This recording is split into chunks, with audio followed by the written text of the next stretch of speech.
this has got to do with Tawheed. That is the oneness of Allah, and that's the pivot on which every other thing, in Islam, is grounded. That's the foundation for everything. Once there is problem with Tawheed, every other thing perishes. Okay, what informed me to share with you is that this question of Tawheed is an area or a question or an issue that is trivialized among us today.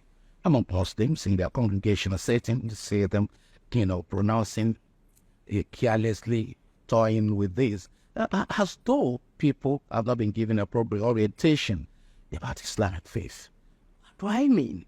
The Shirk. You may want to tell me, every Muslim knows that Shirk is not consistent with Islam. You cannot be a Muslim and at the same time be a Mushrik.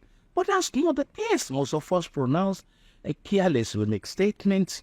We hold, believe, and then we think in a manner that is not consistent with the teachings of Islam. And I'm going to cite a few instances.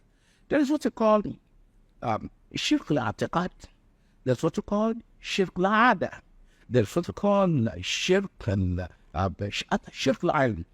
Shirk al-Ibadah. You are in Islam. You are praying. You are fasting. You are in Hajj. But at the same time, you are perpetrating, you're involved in activities that make me easily characterized as shirk. Shirk al-Ada, for instance, when you prostrate before human being. You prostrate before human being. That is shirk. In the name of greeting, prostrating. That is shirk. That is Ada. You have settings who want to tell you that this is a custom that you prostrate. If you must place your forehead on the ground and, greeting a human being, that is shirk. You also have Shirk al-I'tiqad. You think that you've been involved in an accident, because of the altercation you had with someone this morning. You're involved in an accident because you confronted him or her. Okay, what happened to you later? This accident must have been occasioned by the person you had confrontation. That is Shirk al-I'tiqad. And something happened to you, and you want to hold your fellow human being responsible for it. My friend calls it, I applied, I wasn't, it's because they don't want me elevated, because they must have done some manipulation that came from them. You're not thinking that, it's not time. Allah has not thought it appropriate for you to get that promotion at that time. Maybe there are better things waiting for you. Well, instead of attributing, ascribing it to the Almighty Allah, you associated it. You attributed it for the man, the woman, the lady, or whatever you had altercation with, because that's what the best for you. That is Shirk al-I'tiqad. You also have what we call a Shirk al-Ibadah. Shirk al-Ibadah.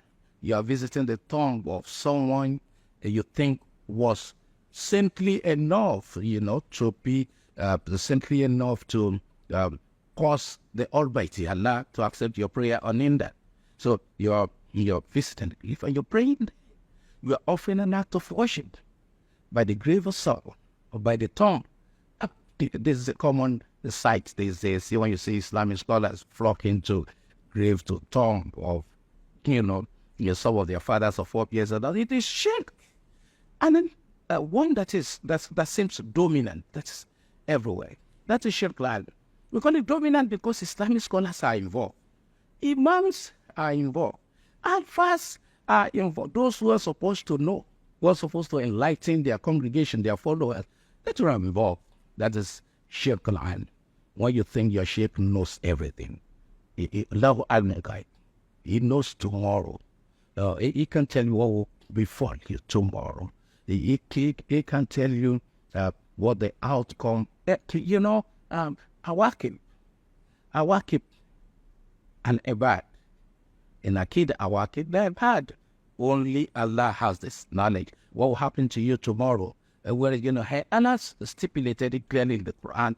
In Allah hinda for Masar. And as a little days, where Al-Bafin Arham, وما تدري نفس ماذا تكسب غدا ولا بحاجة عبدا وما تموت ماذا تكسب غدا.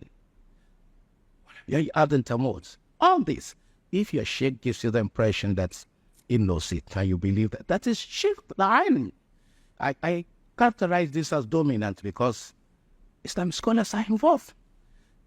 They allow people, they give the impression that they could be consulted, that they have answers to people's problems. So you see men and women, all of them flock into their, their place to consult them. Once he gives me, something to tie, something represent them a kind of a magical concoction or whatever to use, to confront something with, the problem will be solved. That is shirk. Thinking that is shirk. And then it's a red line. It's a red line. The one in connection to the Holy Prophet Muhammad, the Almighty, and says, La ina shrat. Any tried, that's a red line.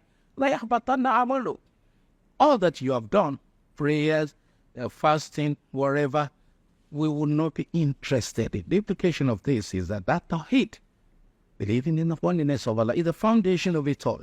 Once you have problem with tawhid, you cannot claim to be a Muslim.